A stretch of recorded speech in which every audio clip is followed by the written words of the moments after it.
নিরামিষের দিন শাক সবজি থাকা সত্ত্বেও মনে হয় যে একটু ঝাল ঝাল, একটু মাখো মাখো ব্যাপারে যদি কিছু খেতে পারতাম খুব ভালো হতো। একদম ঠিক ধরেছেন। ঝালমুড়িতে আপনাদের স্বাগতম। কি বানিয়েছি আজকে? সোয়া কারি। খুবই ইজি ওয়ে, সবাই বানিয়ে থাকেন, আমিও ট্রাই করেছি। দেখে নিন, আলু আর সয়া বড়ি নিয়েছি, রাইট? এবার কি করব, একটু জল নেব, তাতে নুন দিয়ে জলটা ভালো ফুটে উঠবে। হ্যাঁ, অবশ্যই একটু ফ্লেভার দিতে হবে, তাই একটু আদা গ্রেট করে দিয়েছিলাম। এবার তাতে 350 গ্রাম মতন এই সয়া চাংস দিয়ে দেবো, ভালো করে সেদ্ধ হবে, আর এতে নুন আর আদা বাটার ফ্লেভারটাও ঢুকবে। সামান্য একটু কাঁচা লঙ্কাও বাটাও দেওয়া যেতে পারে, বাট ভাবলাম যদি ছোটো মেয়েও যদি খায় আর কি, সেই জন্যই দেইনি। যাই হোক, এগুলো হয়ে গেছে। এবার এটাকে আলাদা একটা ছাঁকনিতে তুলে রেখেছি, একটু ঠান্ডা হবে, তারপরে কামাল করতে হবে, রাইট?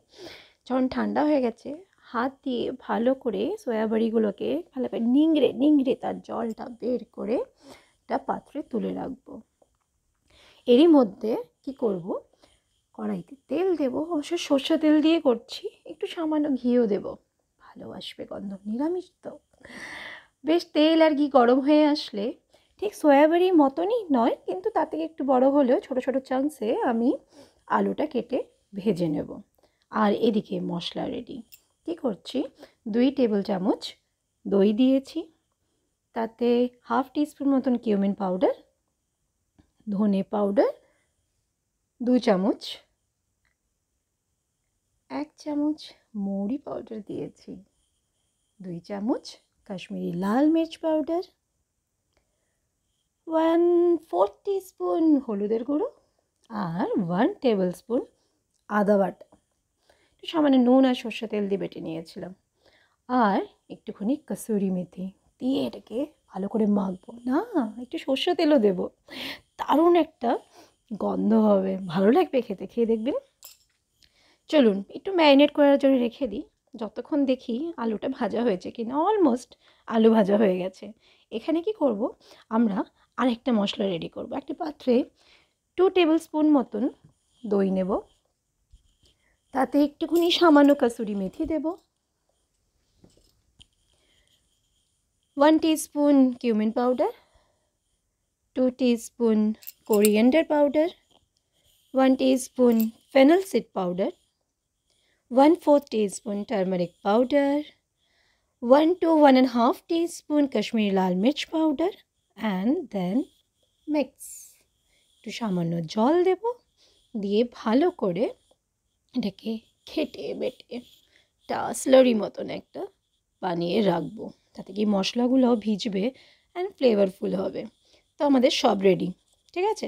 এবার কি করব, ওই পাত্রেই সর্ষে তেল তো ছিলই, তার মধ্যে অল্প একটু আর একটু ঘি দেবো, দিয়ে 3-4টি লং, 3-4টি ছোটো এলাচ ফাটিয়ে দিয়েছি অবশ্যই, অ্যান্ড 1 টিস্পুন মতন গোটা জিরা দিয়ে বেশ ভালো করে এটা স্প্ল্যাটার হয়ে যাবে। তখন তাতে একটি তেজপাতা, একটি গোটা শুকনো লঙ্কা, এটা কিন্তু ঝালওয়ালাটা, ঠিক আছে, দিয়ে এটাতে 1 টেবিল স্পুন বা 1.5 চামচ মতন আর কি আদা বাটা দিয়ে ভালো করে ভেজে নেব। মশলাটা বেশ ভাজা ভাজা হয়ে আসলে যে ম্যারিনেট করে রেখেছিলাম সয়াবড়িটা, সেটা দিয়ে ভালো করে ভেজে নেব। এটাকে একটু কষাতে হবে, ভালো করে কষে আসলে তখন আমরা কি করব, একটুখানি ঢাকনা দিয়ে ঢেকে দেবো। তাহলে কী হবে, সয়াবড়ির মধ্যে ভালো করে একটা মশলা মতন ঢুকবে অ্যান্ড জুসি জুসি ব্যাপারটা তৈরিও হবে। এই দেখুন অলমোস্ট হয়ে গেছে। এবার এই যে দইয়ে যে মিশ্রণটা বানিয়েছিলাম সেটা অ্যাড করব। ওহো, একটু গরম মশলা দিতে ভুলে গেছি। যাই হোক, কী যে করি না, গরম মশলা দিয়ে এটাকে আবার ভালো করে ঘেটে নিয়ে সয়াবড়ির উপরে ভালো করে ছড়িয়ে দিয়ে ভালো করে সটেট করতে হবে, ভালো করে মাখো মাখো ব্যাপারটা তৈরি হতে হবে।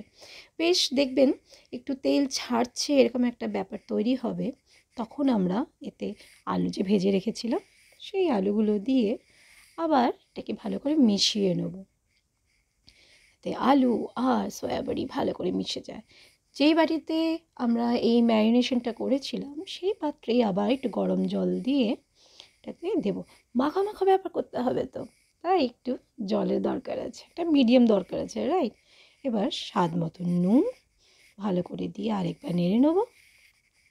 নাড়াচাড়া হয়ে গেলে তখন সামান্য একটু চিনি দেবো। বাঙাল তো একটু মিষ্টি না দিলে কি হয়?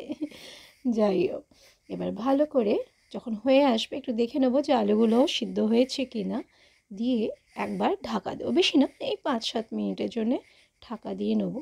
এই দেখুন তেল কিন্তু ছেড়ে গেছে, গন্ধটাও ভালো হয়েছে। এই ফাঁকেই চট করে অল্প একটু, বেশি না, ধনেপাতা কুচি, একটা ছোট লঙ্কা দিয়েছি। তাতেই যা ঝাল হয়েছিল, হয় বলছে খেতে ভালো হয়েছে কিন্তু ঝাল কী করে হয়ে গেল।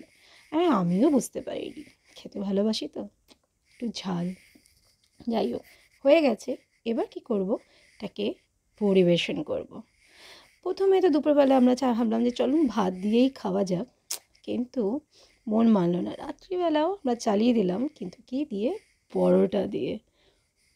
নিরামিষের দিনে দারুণ একটা রেসিপি, ট্রাই করে দেখতেই পারেন প্লিজ। অবশ্যই ট্রাই করবেন, জানাবেন কেমন খেলেন। এনজয়।